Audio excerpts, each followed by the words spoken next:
Is it time to worry about the Buccaneers offense? In my opinion, no, but maybe there's some nitpicks I do have with the offense, specifically with some of the coaching and how conservative they are. But, this is maybe something you could argue is a flaw or a worry to potentially have, where it's going to be a cover 3 zone. You have Cameron Brate running over the middle, and watch what happens. Tom Brady takes a snap. Tom Brady's going to look over the middle, and there definitely is a window where Brady could potentially make this throw. It is not a huge window. This is where Brady, what Brady's looking toward. This is his read. He sees this, but this is kind of this new Tampa Bay Buccaneers team is they're saying, hey, we have a great defense. We don't really have a great running game, but they like their running game a lot. They want to run the ball a lot. They want to limit mistakes and let their defense win football games. So far through 3 weeks, that has been the biggest change that we've seen in Tampa Bay with the Todd Bowles era and getting away from the Bruce Arians era is, throwing the ball down the field gets you more points. There's no denying that, but it can cause turnovers, and Bowles doesn't want to risk that. I think the question is, does he not want to risk that given the 3 games and the situations there, or is that actually just how he views offense? And even when you get, Julio Jones and Mike Evans and Chris Godwin back, will this still be the mindset? Because as you see, Brady does not make that throw. He tries to get around the sack and actually ends up getting sacked anyways, so that was not ideal. You would have rather him thrown the ball away, of course, but this seems to be a mindset that they have. But to me, going over to this play, like when I watched the tape, this seems to be the much bigger issue is the lack of weapons that they have on the outside. I am a big believer in games are won on the outside in today's NFL. Good receiving cores are what gets you to the Super Bowl and wins you a Super Bowl. It's not a coincidence that, last year was the Rams and the Bengals, 2 of the best receiving cores in football. The year before, you had Tampa Bay with, Chris Godwin, Mike Evans, and Antonio Brown versus Kansas City and all the great receivers they have. You win games by throwing the ball down the field, and if guys can't make the catch, there's only so much you can do.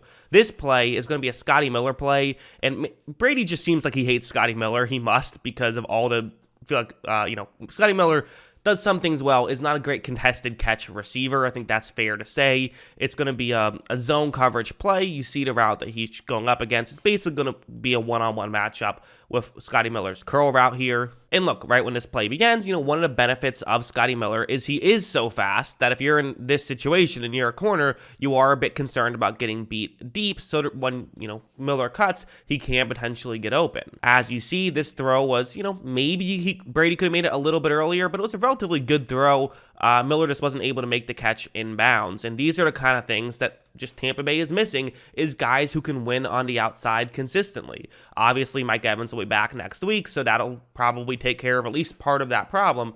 But, that's to me the bigger issue, which is an issue that's going to resolve itself as they get healthier and, get back from suspensions. Like this play is another Scotty Miller play where this was a big play. It was a 2nd down and long because they tried a trick play that really backfired. So now they need to at least get a chunk play right here. It's, again, going to be very similar types situation with Scotty Miller. However, look, right when it begins, again, you're not really seeing Miller get too much of anything. Their contact has kind of gotten him disrupted a little bit. Maybe if Brady throws this on a perfect time, it could be a completion, but that is a big risk. You don't know that. And again, they're trying to minimize risk right here. And this is where I think, 2 things. One, Brady could have gotten off this read, thrown to a check down. The check down on the side of this field that he's looking at is not open. Cameron Brate is open, and maybe he should have gotten to there earlier. I don't know if that's totally fair, but maybe he should have. We are 2.5 seconds into the play. This is when you do need to be making a decision if you're Brady.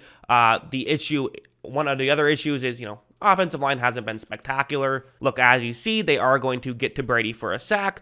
I do think it's fair to put some of the blame on Brady for, taking a couple sacks he probably shouldn't have, not getting rid of the football in certain scenarios. But again, when you have a bad receiving core, your quarterback's going to look bad. That's just the reality of the situation. Every quarterback looks rough with a bad receiving core, and especially someone like Brady, who relies so much on just throwing the ball. He's not someone who can run around too much. Had a good scramble in this game that got called back, but as a whole, he's not a big scrambling quarterback. He is someone who needs to rely on his arm. And I think it's fair to maybe put some nitpicks on him. But again, it does feel like, well, once the receiving core gets better, these issues won't become issues anymore. So it's not really that relevant, in my opinion. Like, we can go over and talk about this play, which, a popular narrative that has happened is, oh, Brady is washed, which I don't think it's that popular of a narrative, but I've definitely seen some people say, oh, maybe Brady isn't as good. Definitely heard a lot of people say Brady has not looked as good this season. And listen, I'm not the best at seeing when a quarterback is washed. I typically don't jump to that conclusion, and sometimes I'm a bit late in getting there. So that could be the case here as well. I don't know. But to me, it doesn't feel like he's washed. It feels like his arm strength is there. It feels like his accuracy is there. Unless you think he's gotten stupider. I don't think that, I don't know what else, why he could be washed. I do think it's the situation around him. But like on this play, what's happening is it's going to be man coverage, and Brady is going to eventually look towards, once again, Scotty Miller. Look at how when Brady takes a snap, he runs a play action and he looks towards his left. There is a window where he can fire it through Scotty Miller. It's not a huge window, but here's the thing. He has to throw it through the window, right? That's kind of actually what you're taught as a quarterback, is you throw it to, through the gap in coverage. You don't throw it to the receiver, because if he throws it straight to Scotty Miller, he's going to throw it straight to a linebacker and potentially have it get intercepted.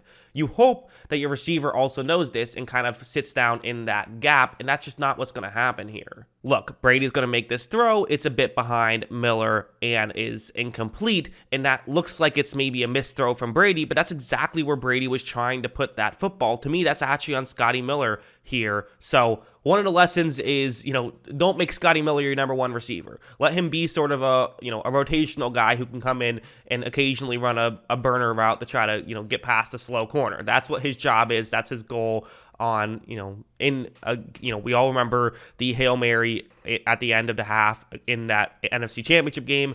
That's typically what he's there for. This kind of stuff he's just not as good at. Now, again, there's some nitpicks. Like this one's a nitpick that I think is fair to bring up. It's going to be actually a quick pass to Cole Beasley underneath. Brady is going to take the snap, and right here, Cole Beasley looks like he's getting open. Beasley actually did, I thought, okay when we saw him there. However, as you see, the throw just a bit too far. Beasley cannot quite make the catch and stay on his feet and goes down. So it's not like it was a horrible missed throw, but the reality is if that's a bit behind, Beasley probably makes the catch and does pick up the first down right there because he only needed a couple more yards. He had to get to the 24-yard line on that play, just got short of it. And if he stayed on his feet, probably could have gotten there. So something like that is a valid criticism. That is something that, I think is fair, but I don't think that I certainly don't think that, again, to the people saying it's because Brady isn't good anymore, to me that just does not seem to be the case. He looks fine. It just looks like the offense isn't giving him too much of an opportunity. That being said, the offense still is bottom 5 in both points per drive and yards per drive. It's actually exactly 28th in both of those two categories, so they definitely have to pick that kind of stuff up. But hey, they're also first in defensive points per drive given up, which is, very good, and third in defensive yards per drive given up. So that's why they've been successful, but you definitely think that the offense has to get better, which I'm willing to say it probably will once they get their receiving core healthy, because again, week 1 was weird. They ran the ball so much, kind of ran out the clock in the entire second half. I thought the offense actually played well in the first half in that game until they, took their foot off the gas. Week 2, the Saints always give them trouble, and now they have no receivers. To me, that seems to be the case. I could be wrong, but that's my biggest theory there. So what do you guys think? Let me know in the comments below. What are your thoughts on all of this? Always love hearing from you. And of course, as always, thanks for watching.